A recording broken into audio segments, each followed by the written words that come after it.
Good afternoon. It is Wednesday, May 29th, 2019, and I'm Rachel Gaffney, the host of your show, Rachel Gaffney's Real Ireland. So welcome to another episode from the Lincoln Center in Dallas, Texas. So I'd like to introduce again I hate the word sidekick, my friend, my European amiga, Yes. yeah. Hello, Anna, everyone. there's Anna, our producer from Portugal. Fellow European. I have to ask really quickly, Anna. Somebody asked me on social media, if she's still watching, Trish Maya. How do you pronounce that name? Maya. Maya? Okay, good. Maya. And she just came back from Ireland, actually. I think her maiden name was Gaffney, funny enough. But she was asking, her husband's Portuguese. She wants to know where from Portugal you're from. Her husband's from Madeira? Oh yeah, so that's an island. I'm from up north in the countryside. My region is called Behind the Mountains. In Portuguese, you say Trás dos Montes. And I'm from a small town called Chaves, which in English means keys. Ah, so Roman city. Portugal is beautiful, or as some people call it Portugal, but it's Portugal, right? Portugal. Portugal. Oh, look at that accent. Well done. Portugal. You'll have to excuse. So sometimes the expressions or the phrases that are going on between the two of us are, we're European and so we have different colloquialisms and slang and all sorts of stuff. So also, we both lived in London, so we did. That's correct. Not at the same time, but we did both live in London. Yes. And we both have issues trying to, with oven temperatures, outside temperatures, Yes. metric and imperial systems and everything. So we're constant, and currencies. So, but without further ado, speaking of temperatures today outside, I feel like, do you remember the movie? How could you not forget it? With what was the one with the Wizard of Oz? The Wizard of Oz. Yeah, do you remember the tornado and? Oh yes. Yeah, that's kind of what it looks like. I'm looking outside today. It's green looking outside in the studios. It's we have beautiful trees on the outside, so it always looks very like jungly, and if it's windy, it just looks crazy tropical. Yeah, but it's warm. It's 82 degrees Fahrenheit, 27 degrees Celsius in Ireland.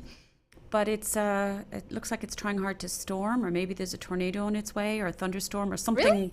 Yeah, I'm looking outside, and it looks very ominous. But let's just stay here anyway for the next half hour, which I'm sure will go pretty quickly. This week, I thought I would talk to you about a subject that I never thought I would do a show on, because I thought, really, who needs to do a show on packing and travel and tips like that? But this show comes from.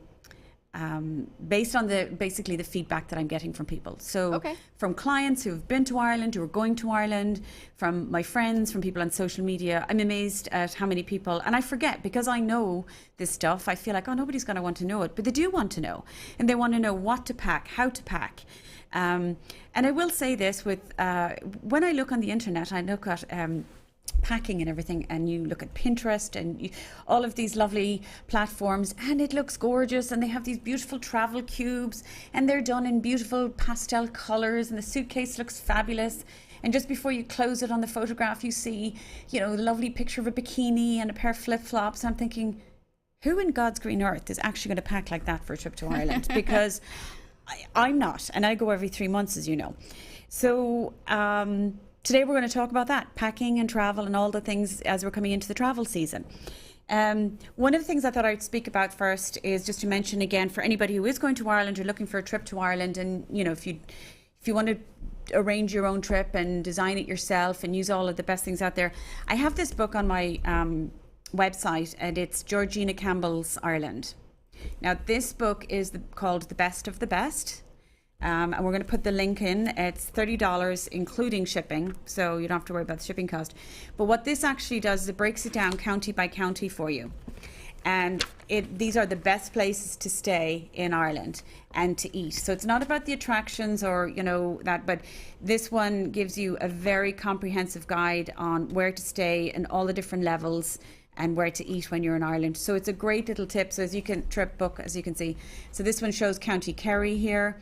And then it goes into all of the locations, everything from glamping to, four-star hotels, because glamping is very popular in Ireland now. And the images are beautiful. Aren't they lovely? Like it They're shows here. super cute. Look at that. So it's a great little book. It's a great little tool. And Georgina Campbell would be one of Ireland's industry standards on knowing where the best places are to stay in Ireland. So again, it's the very best places to eat, drink and stay.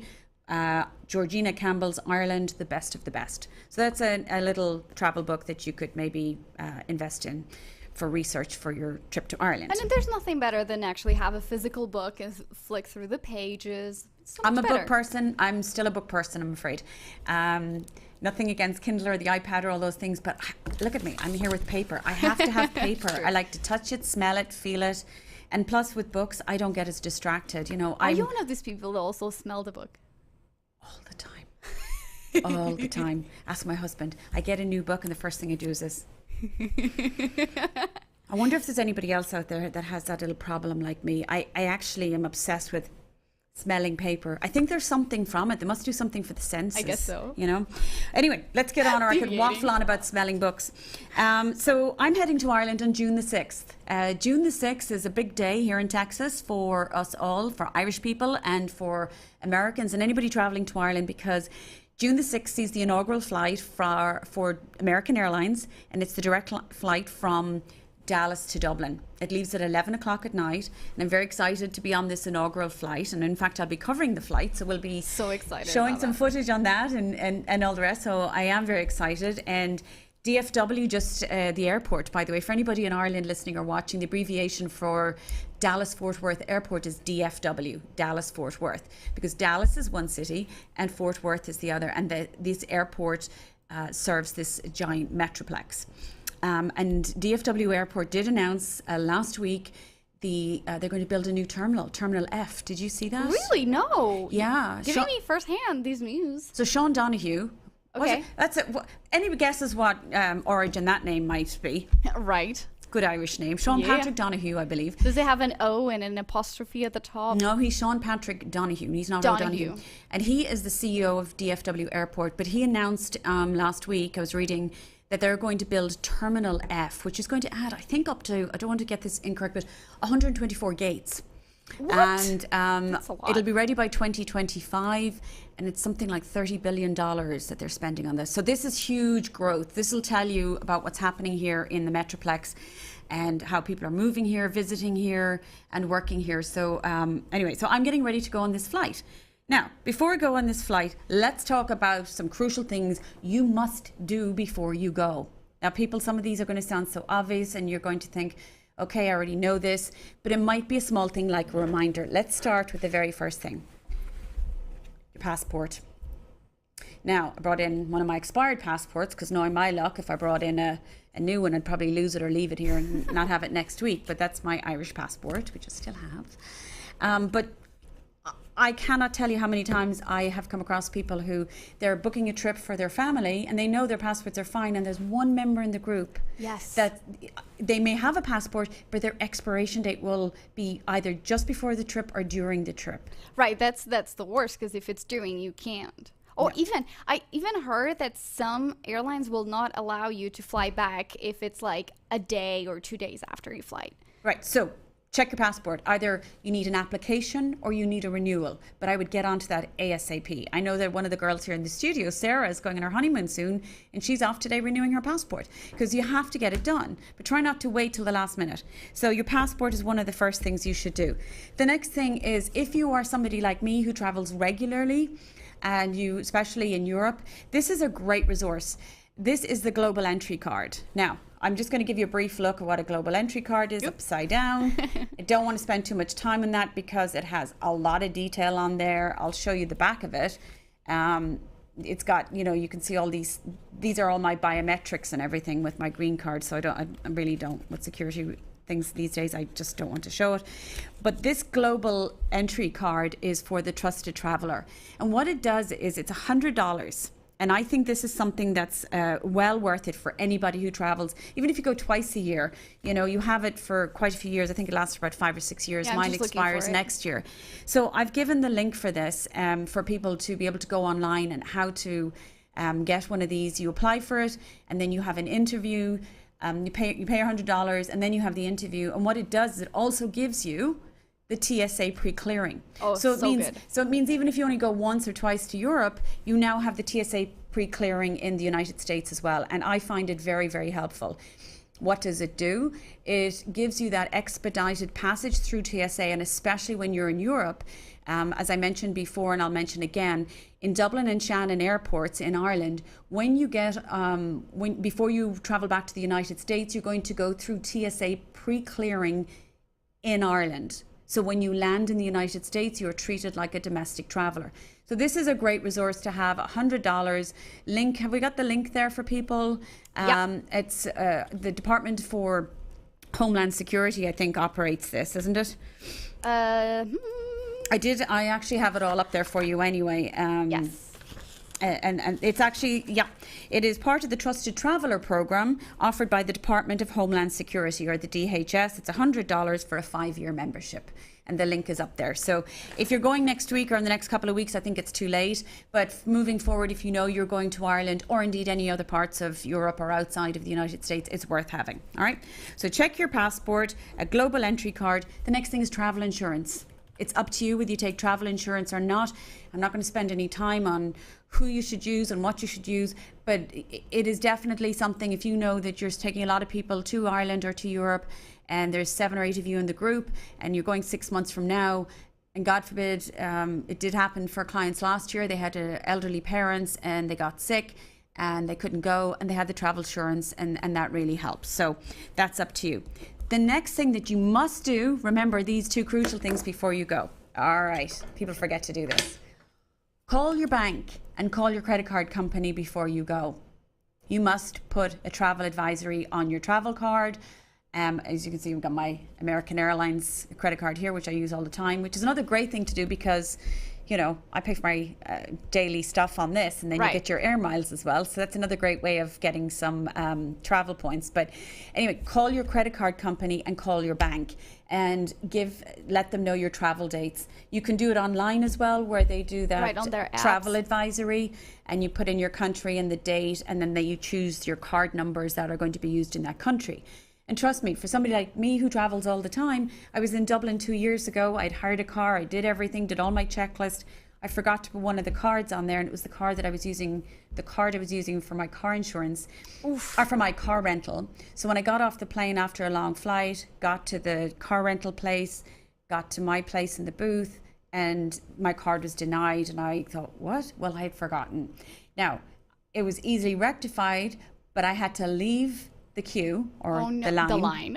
I had to leave the queue. I had to leave the line, go off, call, get it obviously authorized, and then stand in line again and go back in again. So that kind of stuff can be just such an inconvenience. And that's what we're talking about today, are the basic things that you want to reduce your headaches and help yourself as much as you can before you go.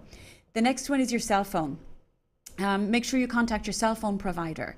Remember, texting is data. And when you use all this data, that's what sends your cell phone bill, skyrocketing. I use the app WhatsApp all the time. So most people know about it, but I often talk to people who don't. So for those that you don't, the app is called WhatsApp, and it's spelled WHATS, capital APP. It's all one word, WhatsApp. Kind of like here in Texas, we have our Whataburger, it's WhatsApp. But you can also make phone calls and texts on WhatsApp while you're in Europe, especially if you're calling home or checking with family, or once you're not going with your kids. It's a great way of staying connected. Now, that being said, that reminds me, when you're in Ireland, make sure you avail of Wi-Fi, and they'll offer Wi-Fi everywhere you go, really. So if you're in your hotel or you go into certain stores, for example, you go into the Kilkenny store, which is a store in Dublin where you can go shopping and you might be having your lunch there, you just ask them for their Wi-Fi code. And even in the cities, I know that, for instance, in Portugal, certain cities actually have Wi-Fi on streets, like on the high streets. Oh, really? Yeah. Oh, gosh, I didn't know that. So but it's just a good way of, and I'll do that. I'll go on Wi-Fi and then I turn my phone off for, because also you want to stop using your phone. I put on airplane mode a lot and just use it for photographs as best I can. Now, I also have... Disclaimer, I also have a phone for Ireland because I go so regularly. I have one of those pay-as-you-go phones, and for me that's because the phone calls are very expensive. Oh my gosh, yeah, like an euro per minute. It's insane. Well, actually, when I called, I won't say who, but my cell phone provider here, they said it was going to be something up to $1.25 per minute for an incoming call. Oof. Incoming, so... That's painful. Yeah, so watch your phones before you go there, people, okay? The next thing is... the travel adapter. Don't forget to bring a travel adapter. This is a really important thing. If I'm to give you any advice, and there's tons of tips I can give you, but so here's a travel adapter. And remember, in Europe, so when you're going to Ireland and England, we are only talking about Ireland in this show right now. And of course, if you go to Great Britain, which would be Scotland, England, Wales, and the 6 counties in Northern Ireland, this is what you're going to use. See the 3 prongs? Yep. So you're going to put your American plug into that. I normally take 2 of these with me because nowadays you've got your laptop, your iPad, your computer. I don't know. And if you bring someone else, like your and husband, more people, oh my gosh, one isn't enough, right? So have a couple of those. So the travel adapters are a great thing. Okay, this particular travel adapter, if you go to continental Europe, Spain, Portugal, France, those places, they have a different outlet to Ireland and England, so it is not the same one. But so, the one you have right there, is it like for Europe, is the continental Europe? The one you have in your... Yeah, but because you can buy one that has everything. I have one that has everything, even Japan. Yeah, I know, but what I'm saying is this is a this is for all different countries, but this is the one you're going to use only for Ireland. Okay? Gotcha. And it also has at the side a thing for your USB. Smart. So the newer ones have that, the USB, so you can link your computer up to that while you're linking something else up. Hair dryers. When you go to Ireland, a lot of people have said to me, there's no hair dryers in the bathroom. I've looked everywhere. Well, there aren't any hair dryers in the bathroom. They are only ever in the bedroom. The voltage is different, so they'll always be in your bedroom. So any hotel in Ireland that you go to, check your closet or check your drawer under your table, your dressing table. And sometimes, periodically, they will be in the dressing table or drawer in the bathroom, but you must use them in the bedroom. And it's because of the voltage. So those are a few of the basic things I wanted to talk to you about. The other thing too, headphones. I always bring my headphones, my noise cancelling headphones. If you don't travel enough and you don't want to, it's a great gift and it's a great thing to have for the plane. There's nothing worse than going on an 8-hour, 9-hour flight and you have all these wonderful movie selections now. And on the new aircraft with American, they have the new Dreamliner aircraft. They have wonderful TV screens with, movies and TV and live TV, and it's great. And so there's nothing worse than having those little things falling out and hurting you. And you have to put them so loud to actually be able to hear it that you're just damaging your ears. Makes no sense. So make sure you either get them or make sure you pack them if you have them. I did that on another trip, forgot to pack them. So I actually have, now that I think of it, I have a little white paper box that I bought in IKEA, with the labels at the front, and it's my travel box. Oh, nice. And smart. on every trip I go to, every time I come back, I take all of this stuff I'm showing you. You put it there. I put it all back into that box, including my currencies, any leftover currencies. And this little contraption here, I wanted to show you. Oh, is that a scale? Yeah, cheap and cheerful. But all it does is I check my suitcase before I leave my house. And it'll tell you, because the limit is £50. So it'll tell me whether it's way under. Sometimes you can tell, but if you're not sure and you don't want to pay these big overage fees, this is a great little device, just this little scale. It folds up like that. So that's another great little thing to have before you go. A couple of things to let you know is a couple of useful apps while you're in Ireland. One of the ones I told you is WhatsApp. And the other thing I want you to know about are taxis in Ireland. When you get into a taxi, always check first of all if they take a credit card. Most of them do not. Really? Right. Oh, wow. So you need cash. Because if you're in Dublin or you're in Cork or you're in Galway, you're going somewhere, it might only cost €5 or €6 or €9, whatever. And their processing fees, we won't get into why they do or don't take credit cards, just know that they don't. You can arrange for ones with a credit card when you call in advance or when you're checking, but the average one you're going to flag down is cash only.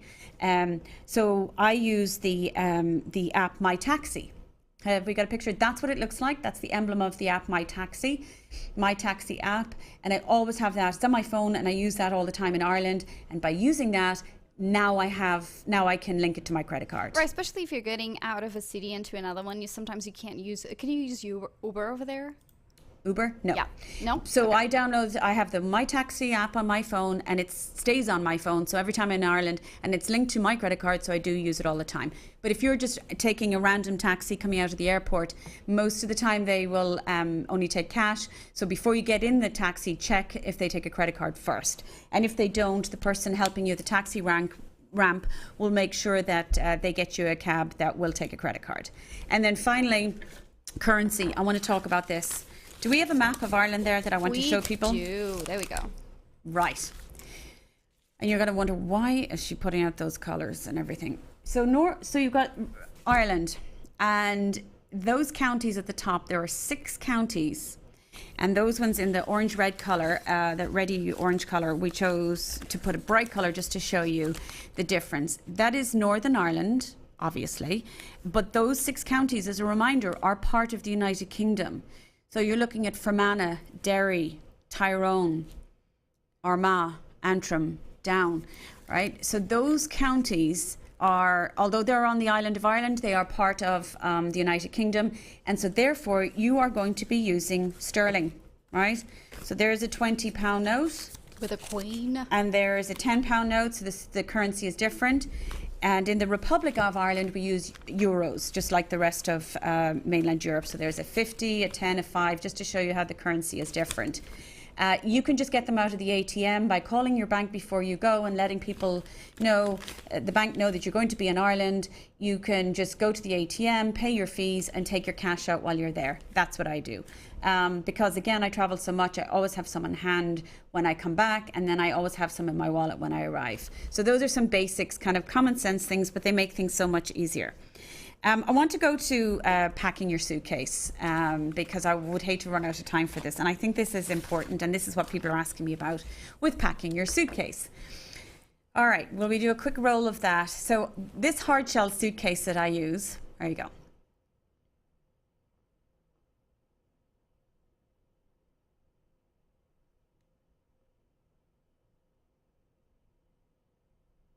Right. So that was a brief overview of how I pack my suitcase. So if we go back to the beginning, and this is going to sound really basic and whatever, but that bottom shell there, if we could just stop there, I always pack my heavier shoes and toiletries on this side, you know, the one that closes over the top, because how many times have you put them on the other side, and when you get there and you open up, and it's not so much for you, but if security are checking your suitcase and they open it up and things fall out and things go missing and it's a mess. So put the heavier things on the bottom. Those boots that are in there are my Dubarry boots, which as you can see are my staple. They go everywhere with me. The summer is going to be a little different because, you know, it's warmer, so I won't use them as much. But I can actually stand in water in those and go in streams and everything and hiking. And I wear them. I'll probably bring them, to be honest with you, because I love them. And those shoes, those navy ones, are also from Dubarry, and they're waterproof. They're boat shoes, but I wear them with, you know, jeans, capri pants, shorts. And so they're the sort of thing. But I also need high heels. Because again, going back to these lovely online tutorials and everything, I'm going to go for dinner. I'm going to go out. So I have a couple of pairs of heels in there. I have a navy one and a pink one there. Also, you never know where you're going to end up. So you want to dress up, have at least one pair that, you know, and my toilet bag there, obviously. And then when you go on around the other side, so I throw in some t-shirts and everything. So here I've got, I know what those are. They're jeans and, you know, all of the kind of my jeans and dresses and shorts and that, and a couple of dresses. And then, can we stop right there? I think this is important. On the left there, can you see that green and navy? Those are sleeveless vests. Vests. You call them vests. Awesome. We call them waistcoats in Ireland, or actually those jackets are called gilets. Oh, gilets, yes. Yeah, yes, Gillet. It's I think it's a French word actually, isn't Yes, it? It's the gilet. proper name is gilet. Gilet. So we don't call them. A waistcoat is something completely different. But gilets to me are like the best thing you could have going to Ireland, and let me tell you why. And this will go back to the climate in Ireland. So the climate in Ireland is a temperate climate. What does that mean? It means that we don't have extreme seasons. We don't have extreme tropics. We don't have extreme snowfalls. So Ireland will experience the 4 seasons: spring, summer, autumn and winter. So it's a milder climate. When it rains, it's a soft rain. It might rain all day long every day at times. Yeah. But the thing is, it rains, right? So you want layers. Because if you take a really big, bulky raincoat heading to Ireland now, going into May and June, I can hear the alarms going everywhere. Oh my gosh. Is Can you this hear a them? tornado alert? Yeah, I can hear tornado alarms and alerts. I told you I felt like I was in Rachel, Kansas City. on That your was my show, fault. there's always something happening. Oh my gosh. So those things are great. Right. I have a couple of photos I shared of how I wear these outfits. Now, if I can hang in a tree, and I'm crazy, you know that. So I will be, climbing trees. There they go. So there's the GA with the shirt, and you can wear it with jeans. And do you see that white jacket? Oh, look at that. Okay, so I have the jeans, I have my boots and the special socks. And then I have another, that's a little Under Armour jacket. So those are layers. And they always have a baseball cap if I'm out, in the mountains or at the beach and I don't want the 'Cause hair it gets going wild. windy. I have the baseball cap, which is really handy. And trust me, I do climb walls and Rachel Gaffney, lover of trees. Oh my gosh. That's actually a telegraph pole on the side of the road. It's still made of wood. I look like I'm a pole dancer there, don't I? That's Irish pole dancing. In the wild. Oh, my friends on the Martha Stewart show, when I did that years ago, the girls from the Dreamers into Doers, they actually tagged me as the Irish pole dancer. There's a story behind that. There's a lot of photos of me on poles, but That's another show. it's another story, and it is PG. It's okay. But anyway, so going back to the clothing, layers are really important. And then there's the bag that I use. So there's those layers going in, and we keep going. And then obviously my undies, baseball cap, socks. See that bag right there? Uh-huh. Oh, it was quite big and it folds super Can flat. we go Look back? at I that. don't know if we can go back and show Yes, it. we can. There we go. So there we go. It's a little duffel bag by Paravel. I love this brand. I bought this online quite a few months back. There it is. I actually ended up giving it to my sister who lives in Holland did? for her birthday, and different people for presents. So I bought this, and there it is. Look, it's from Paravel. Oh, wow. And it has the description and everything. Love their luggage. Actually, you will find them on their Instagram feed. Is awesome. It's their hashtag is travel happy. But I just found it and bought it, and I take it flat packed, obviously, to Ireland with me. And then when I'm coming back, if you've got extra stuff, it slides over the top. You know how you scoot your suitcase along? Yes. You can just slide it on the top and it goes through the handle and everything. So it's a really neat little piece from Paravel. So I urge you to check out their site. I love their luggage. They have some really classy stuff on there. And that's just one of those little tips that I love. Now, I wanted to finish with something else today, and that was, I always do like a little favourite Irish find and everything. And we talked about Jo Brown and her products before. So Jo Brown is my lovely friend in Carlow in Ireland, and she makes these products. All her packaging is natural bamboo and everything, but this is an appropriate travel find. Because my perfume that I use, I noticed that all the perfumes I use don't come in the travel sizes. And, okay. And that's true. And they take the whole, if you're taking a little bag that's like the liquids bag, which is this big, it takes forever. It takes everything. It's huge, right? And so what I do is I can't, and it's in the olden days, I used to get bottles that you could unscrew and maybe put into an atomizer or whatever. But anyway, so I found this perfume that I love, and it's perfume on a stick. Can you see this? Yeah. And Jo came up with this based on this need herself. So I don't know if you can see me. It's just a perfume on a stick. Now this one is the Oriental Oriental fragrance, which is kind of undernotes of sandalwood and all of that. And then she has another one which is They're that tiny. aren't they? And the other one then is a little the other one is a floral note. Again, natural bamboo package and everything. So those I sell those too here in Dallas or on my website. But those are Jo Brown's products, and something like that is really handy for your for the plane. Just a little you know, if you want to freshen up, and especially the floral. And I tell you, these perfumes, They smell amazing. they get better as time goes by. They're really lovely, and they're, like I said, they're organic, and they're made with just the finest ingredients. And they're people who have psoriasis or eczema and thing can use these products. So that's what's so great about them. But that was a nice little favourite Irish find for the travel thing. So that's my travel show for today on packing and tips. I hope something here has helped you. If you have questions, please let me know. If you have travel tips that you'd like to share with us, please let me know.